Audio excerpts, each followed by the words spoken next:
Health insurance में बहुत से ऐसे लोग हैं जो क्लेम को लेकर के परेशान रहते हैं कि आखिर उनको क्लेम नहीं मिल पा रहा। तो आखिर क्लेम क्यों नहीं मिल पा रहा है, क्या कारण है, पॉलिसी बाई करते समय किन चीज़ों का ध्यान आपको रखना चाहिए और पॉलिसी के दौरान किन चीज़ों का ध्यान रखना चाहिए, ये सारे पॉइंट मैं यहाँ पर आपको डिस्कस करूँगा इस वीडियो में। मुझे उम्मीद है कि जो 3 मेन पॉइंट मैं यहाँ पर बताऊँगा, इनको अगर आप फॉलो कर लेते हैं तो कभी भी आपका क्लेम रिजेक्ट नहीं होगा। इससे पहले मैंने एक वीडियो बनाया जिसमें आपको टोटल करीब 10 पॉइंट ऐसे बनाए थे जिनको अगर आप फॉलो करते हैं तो यहाँ पर आपका क्लेम कभी रिजेक्ट नहीं होगा। उस वीडियो को आप जरूर देख लीजिएगा, ठीक है। इसमें मैं ये जो पॉइंट बता रहा हूँ ये बिल्कुल अलग पॉइंट है और ये वीडियो आपको देखना बहुत ही जरूरी है, तो आप इस वीडियो को अंत तक देखिएगा। वीडियो में आगे बढ़ने से पहले आपको अपने बारे में बता दूं, मेरा नाम है ब्रजेंद्र गौतम, आप देख रहे हैं एबीटेक फाइनेंशियल प्लानर। पिछले 3 सालों से मैं इंश्योरेंस और म्यूचुअल फंड के फील्ड में काम कर रहा हूं। अगर आपकी कोई भी क्वेरी है या कोई भी प्रॉब्लम है तो आप मुझसे संपर्क कर सकते हैं। चलिए वीडियो में बढ़ते हैं आगे। उससे पहले एक छोटी सी गुजारिश, अगर आपने हमारे चैनल को सब्सक्राइब नहीं किया, चैनल को सब्सक्राइब कर लीजिएगा, बेल आइकन प्रेस कर लीजिएगा ताकि इसी तरह के वीडियोस आपको मिलते रहें। देखिए, हेल्थ इंश्योरेंस लेते समय बहुत से लोग जाने अनजाने में गलतियां कर देते हैं जिसकी वजह से बाद में क्लेम्स में प्रॉब्लम आती है। अब ये प्रॉब्लम क्यों आती है, इसके लिए बेसिकली देखा जाए 3 पॉइंट आपके जिम्मेदार हैं। तो सबसे पहले, जब भी आप पॉलिसी बाई करते रहे हैं उस समय ये ध्यान दीजिएगा आप लोग, अगर आप बाई कर चुके हैं तब भी इन बातों को आप ध्यान दीजिए कि आपने गलतियां करी हैं। अगर करी तो हो सकता है बाद में आपका क्लेम में प्रॉब्लम आए। तो सबसे पहली बात, जब भी आप पॉलिसी बाई कर रहे हैं तो अपने प्रोडक्ट के बारे में, जो भी आपको पॉलिसी लेनी है उस पॉलिसी को अच्छे से रिसर्च कर लीजिए। जो भी उसका ब्रोचर है, जो भी इसकी पॉलिसी वर्डिंग्स है, उसको अच्छे से पढ़ लीजिए। कोई भी हेल्थ इंश्योरेंस कंपनी हो, कोई भी उसका हेल्थ इंश्योरेंस प्लान हो, सभी प्लान की पॉलिसी वर्डिंग से इंश्योरेंस कंपनी अवेलेबल करवाती है, जो कि आपको उनकी वेबसाइट पर भी मिल जाएगी, जहां से भी आप पॉलिसी बाई करते हैं वहां पर आपको मिल जाएगी। तो आप पॉलिसी वर्डिंग्स को हर चीज, एक एक चीज ध्यान से पढ़िएगा। अब एक्चुअली में पॉलिसी जो वर्डिंग्स होती है उसमें बहुत छोटा छोटा लिखा रहता है और काफी लंबी होती है, काफी सारे पेज होते हैं उसमें, तो अक्सर लोग उस चीज को नहीं पढ़ते हैं, अवॉइड कर देते हैं। किसी एडवाइजर ने, एजेंट ने बता दिया कि हाँ ये चीजें हैं, उन्हीं को एक्सेप्ट कर लेते हैं, उन्हीं को सही मान लेते हैं और फिर बाद में उनको प्रॉब्लम आती है। तो देखिए, इंश्योरेंस एडवाइजर कुछ भी बताए, एजेंट कुछ भी बताए, यूट्यूब पर कोई कुछ भी बताए, जब तक आप अपना खुद से पॉलिसी वर्डिंग्स को ना पढ़ें तब तक आप पॉलिसी बाई ना करें, ये मेरी आपसे एडवाइस है। बहुत से एजेंट ऐसे हैं जो कि आपको सही चीज़ नहीं बताते, उनका सिर्फ मोटो रहता है पॉलिसी को सेल करना किसी तरीके से, और जो उसके मतलब जो मेन प्रॉब्लम्स होती हैं, जो उसमें ऐसे क्लॉज पड़े होते हैं जो कि कस्टमर के लिए अच्छे नहीं, वो चीज़ उसको नहीं बताते। हाईलाइट्स तो बता देंगे लेकिन जो मेन चीज़ें होती हैं वो नहीं बताएंगे। तो ऐसे एजेंट से आप दूर रहें, ऐसे यूट्यूब वीडियोस को भी मत देखें जहां पर आपको सही नॉलेज नहीं मिलती है, ठीक है। तो मैं आपसे यही रिकमेंड करूंगा कि आप पॉलिसी वर्डिंग को खुद से पढ़ें। अगर आप नहीं पढ़ पा रहे हैं, नहीं समझ पा रहे हैं उस चीज़ को, तो किसी भी एडवाइजर से जो ऑनेस्टली सारी चीजें बताएं, भले वो पेड कंसल्टेशन ही क्यों ना दे, आप पेड कंसल्टेशन ले करके आप उन चीजों को समझें, ठीक है। इससे बाद में आपको प्रॉब्लम नहीं आएगी। इसके अलावा जब भी आप पॉलिसी बाई करें तो कुछ चीजें ऐसी जिनको आपको देखना जरूरी है। पहला कि रूम रेंट कैपिंग कितनी है, कोई कैपिंग तो नहीं है। हमेशा पॉलिसी ऐसी लीजिए जिसमें रूम रेंट की कोई कैपिंग ना हो। इसके अलावा जो आपका वेटिंग पीरियड है वो किस बीमारी के लिए कितना वेटिंग पीरियड, उनको आप अच्छे से समझ लीजिए। कई बार ऐसा होता है कि आप क्लेम लेने तो पहुंच जाते हैं लेकिन आपको यही नहीं पता कि किस बीमारी का कितना वेटिंग पीरियड है। आपकी पॉलिसी में जो प्री एंड पोस्ट एक्सपेंसेस होते हैं कितने आगे पीछे के कवर हैं। इसके अलावा आपकी पॉलिसी में कोई कोपे तो नहीं है, कोई जोनल पे तो नहीं है। ये सारी चीज़ें आप अच्छे से पढ़ लीजिए, समझ लीजिए, उसके बाद ही आप जो है पॉलिसी का डिसीजन लीजिएगा।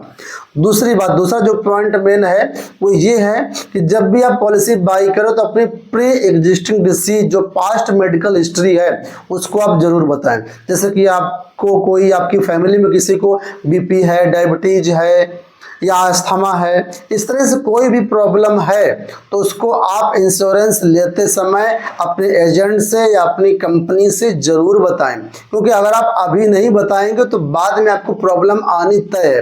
अगर कंपनी को बाद में पता चला कि ये प्रॉब्लम आपको पहले से थी, आपने पॉलिसी लेते समय इसको डिस्क्लोज नहीं किया है, तो आपकी जो क्लेम है वो रिजेक्ट हो जाएगी।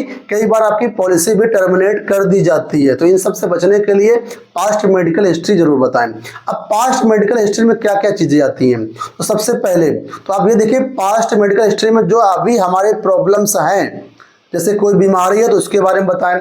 इसके अलावा कोई अगर आपकी पहले सर्जरी हुई है, चाहे वो कोई भी सर्जरी क्यों ना हो, ठीक है, या पहले कोई एक्सीडेंट हुआ है, कोई सर्जरी हुई है, या कोई भी ऐसी बीमारी जिसका ट्रीटमेंट 5-10 दिन चला है, यानी आप हॉस्पिटलाइज हुए हैं, नॉर्मल कफ कोल्ड को छोड़ करके कोई भी ऐसा हॉस्पिटलाइजेशन जो 5 दिन से ज़्यादा हुआ है, उसके बारे में कंपनी को जरूर इन्फॉर्म करें। चाहे वो भले बीमारी आपकी ठीक ही हुई क्यों ना हो गई हो, लेकिन फिर भी आपको अपने इंश्योरेंस कंपनी से उस चीज़ को बताना है। अगर आप कंपनी से ईमानदार रहें, कंपनी से ऑनेस्ट रहेंगे, तो कंपनी भी आपके साथ ऑनेस्ट रहेगी और हमेशा आपका क्लेम पे करेगी। अगर आप फैमिली फ्लोटर पॉलिसी ले रहे हैं, उसमें अपनी वाइफ को इंक्लूड कर रहे हैं, तो यहाँ पर कई बार क्या होता है, जो डिलीवरी होती है, डिलीवरी में सजेरियन डिलीवरी हो जाती है, तो लोग उस चीज़ को नहीं बताते हैं कि नॉर्मल डिलीवरी सजेरियन डिलीवरी हुई है।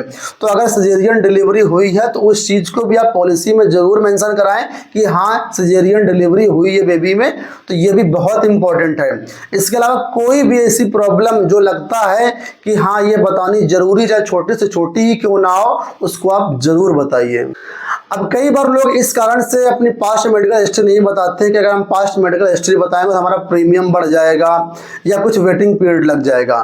तो देखिए भले आपका वेटिंग पीरियड क्यों ना लग जाए, ज़्यादा से ज़्यादा यही होगा कि अगर आप पास्ट मेडिकल हिस्ट्री बताएंगे तो अगर वो प्री एग्जिस्टिंग डिसीज है तो आपका 3 साल का वेटिंग पीरियड वहाँ पर लग जाएगा, लेकिन 3 साल बाद आपका जो है उसका क्लेम मिल जाएगा।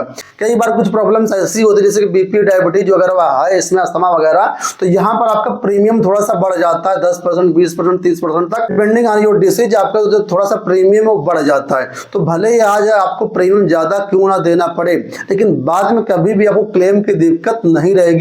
तो ये चीज का आप ध्यान रखिए। और तीसरी सबसे महत्वपूर्ण बात जो अक्सर लोग फॉलो नहीं करते हैं, आपके जो भी मेडिकल डॉक्यूमेंट्स उनकी एक फाइल बनाइए और कोई भी प्रॉब्लम जो भी आपको हुई है, जो भी बीमारी आपको हुई है, जो भी डॉक्टर के कंसल्टेशन पेपर्स हैं, उनको आप संभाल करके रखिए उस फाइल में। जैसे कोई प्रॉब्लम आती है, ठीक है, उसको आप फाइल में रखते जाइए, यानी पूरी प्रॉपर आप फाइल बना करके रखिए।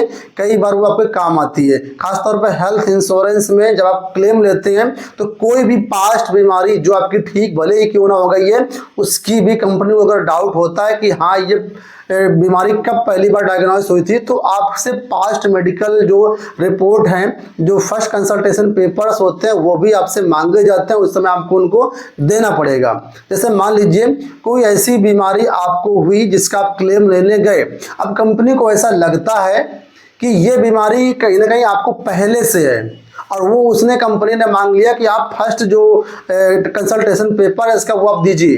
अब आप अपना मेडिकल डॉक्यूमेंट्स तैयार करके नहीं रखे, फिर आप कहाँ से देंगे? तो कई बार उस कारण से भी क्लेम वो रिजेक्ट हो जाता है, क्योंकि कंपनी जानना चाहती है कि ये बीमारी शुरुआत में सबसे पहले कब डायग्नोस हुई थी। अगर ये कंपनी जानना चाहती तो वो रिपोर्ट आपको कहाँ मिलेगी?